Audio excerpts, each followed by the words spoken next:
Assalamualaikum warahmatullahi wabarakatuh dan selamat sejahtera kepada bangsa pesara dan rakan-rakan sekalian. Hari ini kumpulan kami akan membentangkan berkenaan corak penulisan sejarah di Malaysia. Okey, terlebih dahulu kami perkenalkan diri. Nama saya Muhammad Luqman bin Jamal. Nama saya Muhammad Nur Zahid Al-Himman bin Yahya. Nama saya Kipura Anak Ikan. Okey, ini merupakan soalan tugasan kami dan ini merupakan isi kandungan.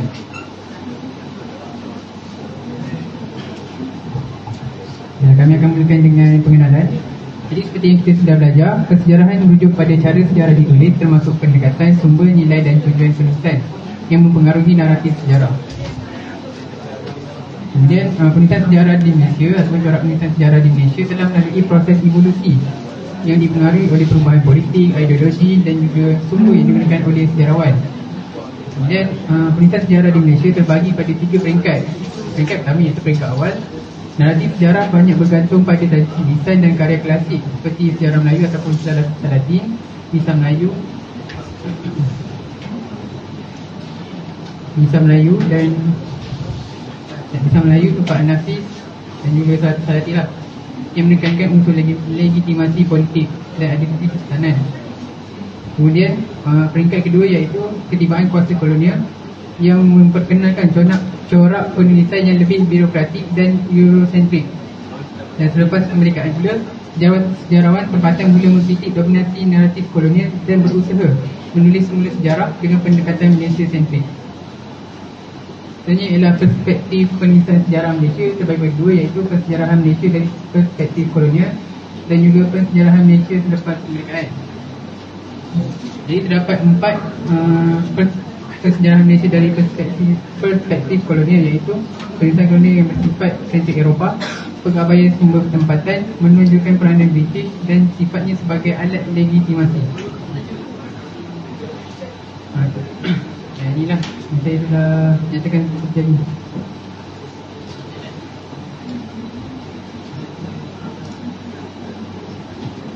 Jadi persejarahan Malaysia selepas kemerdekaan.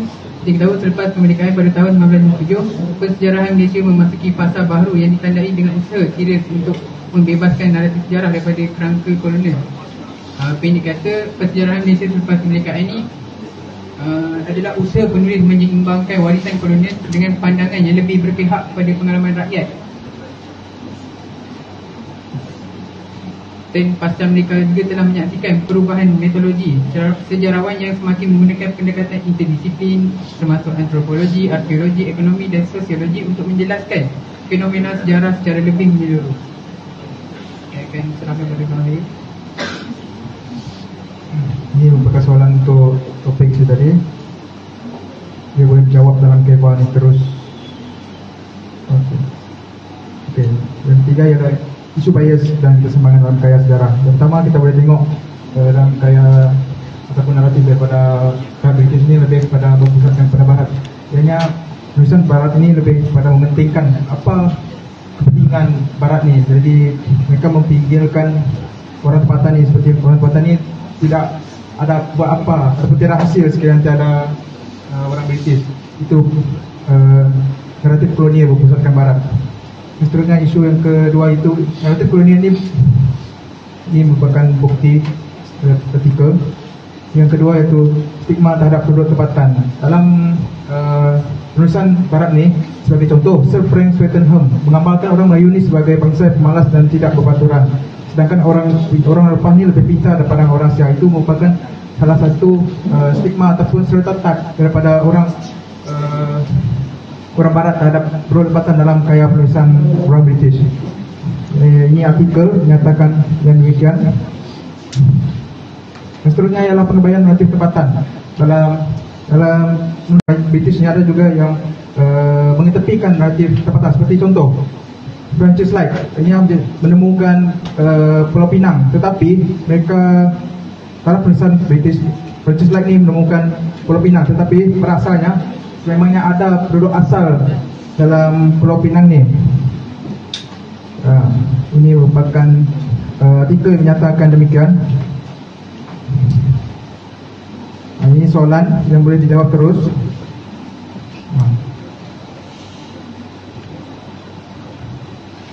kepentingan. Okey. Okay, sekarang kita akan masuk kepada bahagian 4.0 iaitu kepentingan menggunakan pelbagai perspektif sumber. Yang pertama, sumber tempatan versus sumber barat. Sumber tempatan ni lebih menunjukkan identiti bangsa dan pengalaman masyarakat setempat. Manakala sumber barat ni cenderung memaparkan perspektif kolonial dan rasional politik penjajah. Maksudnya daripada apa yang mereka nampak dan apa yang mereka fikirkan.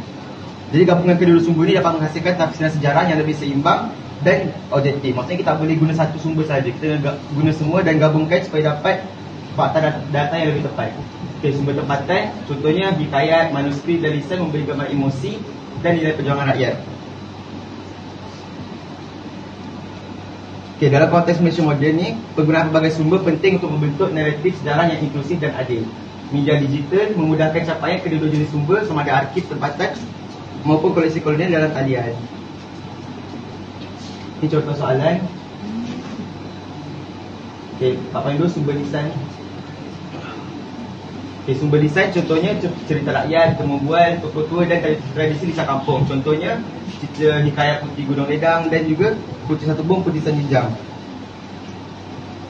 Okay, sumber lisan ni membolehkan kita menelusuri emosi dan pengalaman sebenar masyarakat, apa yang mereka telah lalui sebelum ini. Dalam konteks pendigitalan sejarah ni, banyak projek ini menggunakan platform digital dan arsip maya. Contoh arsip maya, saya tekan kat sini. Ini contoh arsip maya.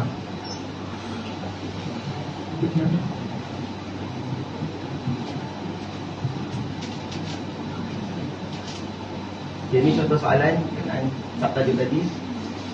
Okay, karya agung tempatan ada 3 tu soalan nafis yang terapi lah, soalan Sadin dan misal Melayu. Ini boleh menjadi asas penting kepada pembentukan identiti kebangsaan moden. Okay, digabungkan sumber lisan dengan karya agung tempatan bolehkan sejarawan menafsir sejarah secara menyeluruh dan memahami konteks sosial dan emosi masyarakat. Ini contoh soalan. Ini implikasi terhadap pendidikan. Apabila implikasi terhadap pendidikan,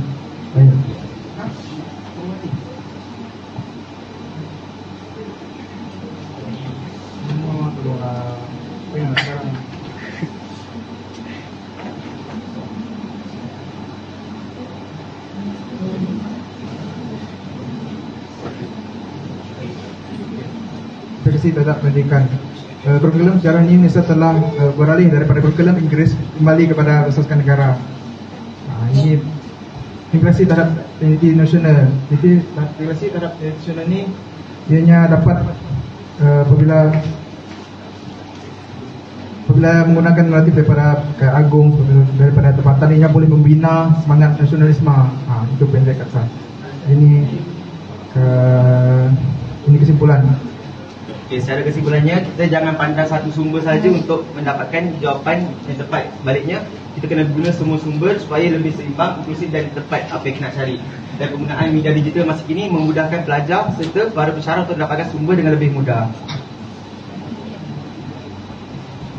Ini merupakan rujukan kami. Terima kasih. Ini merupakan kuis pengukuhan, kuis daripada soalan itu tadi. Sebenarnya kami juga ada borang tinjauan. Borang tinjauan ini digunakan untuk apabila guru sudah menggunakan slide ini, jadi para pembaca ataupun para murid boleh memberikan maklum balas berkaitan dengan sebenarnya kami juga menghasilkan e-book menggunakan slide itu tadi. Alright. Itu saja daripada kumpulan kami. Terima kasih kepada kumpulan 5. Jadi sekarang kita akan balik kepada sesi soal jawab selama 2 minit. Dimulakan sekarang. Ialah, ada pendapat awak dah baca-baca kan,